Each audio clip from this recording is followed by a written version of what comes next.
ازيكم عاملين ايه؟ يا رب تكونوا بألف خير. وحشتوني جدا جدا جدا. فيديو جديد ويا رب يعجبكم زي كل فيديو، وتبعتولي كده اللايكات وتبعتولي التعليقات الحلوة اللي بتوصلني منكم. يلا فيديو جديد. تعالوا نعمل المسقعة. مين بقى بيحب المسقعة ومين ما بيحبهاش؟ اكيد مفيش حد ما بيحبش المسقعة. طبعا المسقعة هي باينة من اسمها. احنا هنحمر البتنجان وهنعمل الأكلة وهنحطها في التلاجة وهتسقع، علشان هي اسمها مسقعة فأكيد بتتاكل وهي ساقعة. يلا بينا. هنحمر البتنجان بتاعنا، وهنا على جنب كمان عندي شوية الطماطم دول، عايزة أقطعها طماطم مكعبات صغيرة زي بتاعة السلطة كده.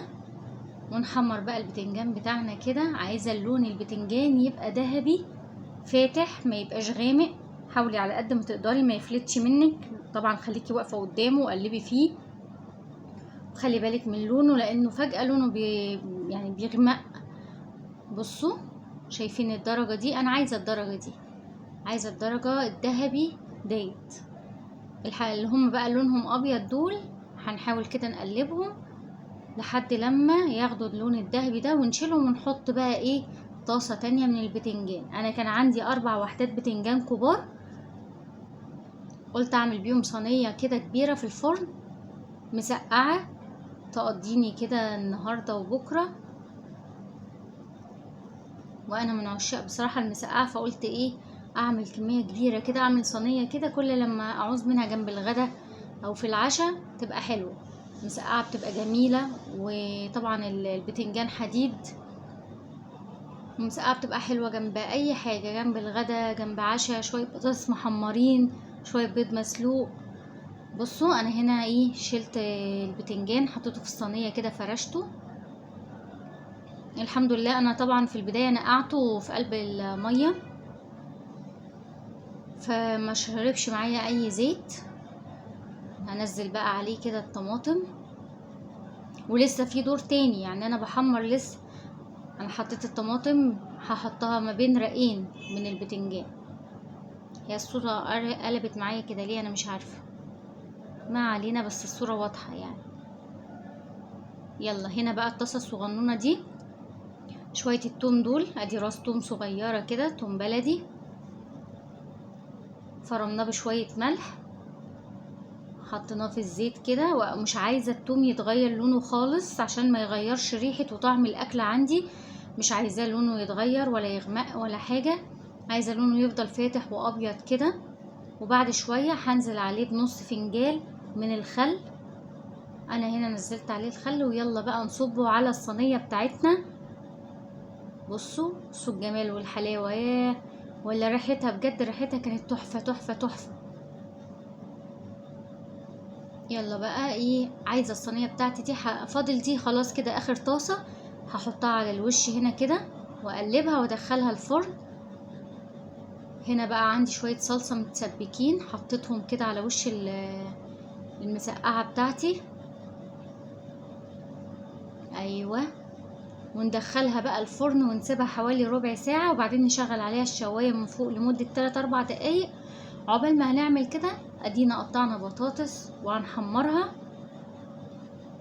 وادي البتنجان او المسقعه، خلاص بقى ما اسموش بتنجان، بقت اسمها مسقعه اهي، سخنه وجميله وطالعه من تحت الشعله الشوايه، اديتها لون.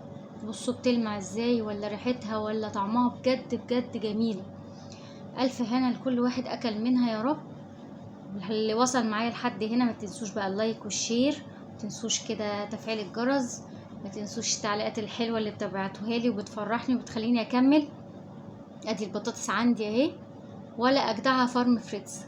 انا طبعا بطاطس عندي هنا انا اللي مقطعاها وانا اللي مقشراها، انا ما بحبش اللي في اكياس او المعلبه.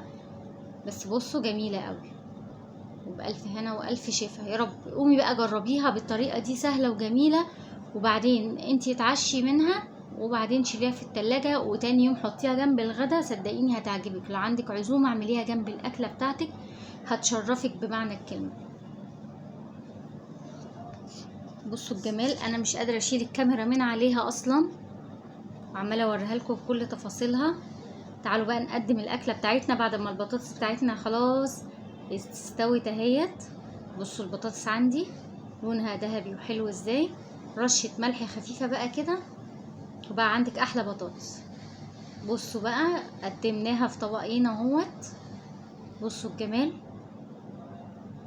والطماطم دبلانه بس لسه بتلمع اهي.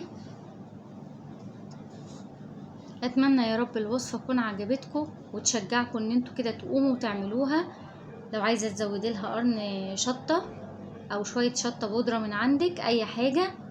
يا رب الاكله كده تكون عجباكم وتكون سهله وتشجعي. يلا وقومي اعملي احلى مسقعه كده لحبايبك وفرحيهم كده. بصوا البطاطس حلوه ازاي. يلا احلى اكله واحلى عشاء، واشوفكم الفيديو الجاي على خير والف سلام.